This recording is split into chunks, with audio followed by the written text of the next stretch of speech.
Take a quick look at the other networks and their coverage of the conflict with Iran. It's one negative story after another. Many so-called journalists even parroting Iranian propaganda while treating everything that Donald Trump says with an unyielding level of skepticism.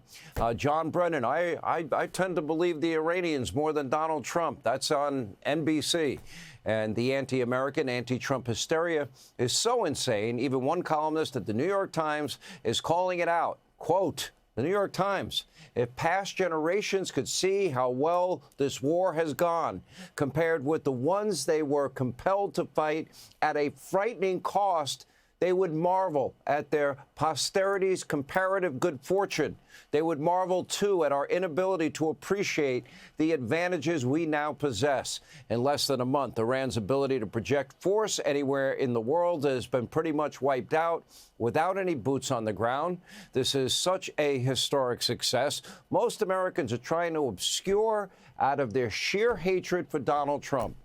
One person that is fair, objective, and understands history he might be the sole voice of reason now in the Democratic Party, is Pennsylvania Senator Sen Fetterman, who is with us. Senator, welcome back. Good to have you.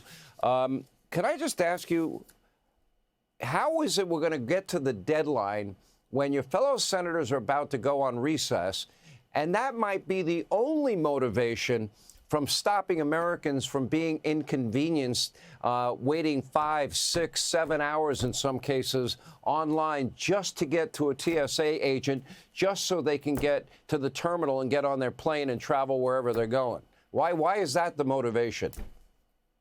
I truly don't know at this point. For me, I've said this from the beginning and remind everybody there was a long shutdown just last year, too.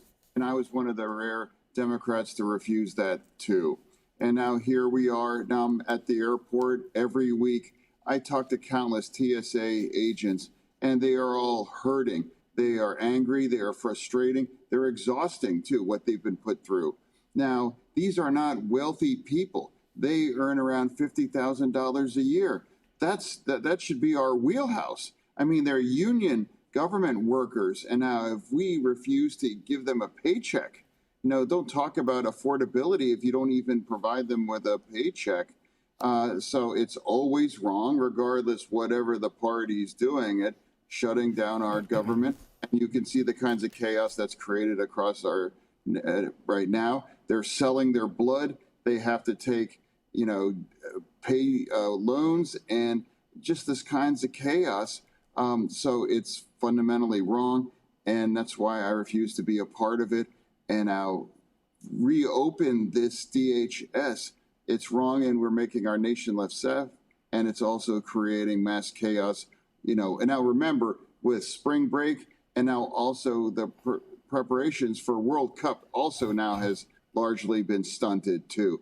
So it's wrong, and I'll never be a part of this. Tell me, you're there, you're in the cloakroom, you talk to members on both sides of the aisle. Am I wrong? Is Chad Peregrine wrong in saying that Democrats were proposing that they would be willing to fund all of the Department of Homeland Security less ICE, and now that the president is open to it and Republicans are open to it, now they're against it again? I mean, why do they want this shutdown? I truly don't know who's on first. I mean, with a lot of this, it's just a fundamental, simple thing, just to acknowledge that this is gone. It should have never happened, but it's gone way too long. We've all witnessed the kinds of chaos in our nation. Do the right thing. Put the country ahead of the party. Now there's a huge rally, another No Kings kinds of protest. So now it's also probably motivating some people in my party that they might be afraid to reopen now because they are demanding these kinds of extremes, what they think is a solution, that there was ever going to be a solution. They never had any leverage to force any kinds of changes in ICE or over control funding because of the big, beautiful bill. Let me ask you what conditions need to be had in Iran, in your mind, for this to be as successful a mission as possible. One of the things that comes to my mind off the top of my head is we cannot allow what Steve Witkoff told us, what really became the imminent threat that everybody talked about, the 60% enriched uranium that the Iranians were bragging about, which can be weapons grade, 90% enriched within 7 to 12 days. That cannot end up in the wrong hands of anybody, the wrong hands of people, and they can't have that. Somehow that is either going to be turned over to us or taken by us or the Israelis. I would also argue any place, anywhere, anytime inspections. And I kind of expect that Donald Trump, if there is a deal aspect to this, the Iranians are going to have to pay us back for all the billions of dollars this military effort has cost us. Your thoughts, what are the things you think you need for this to come to an end?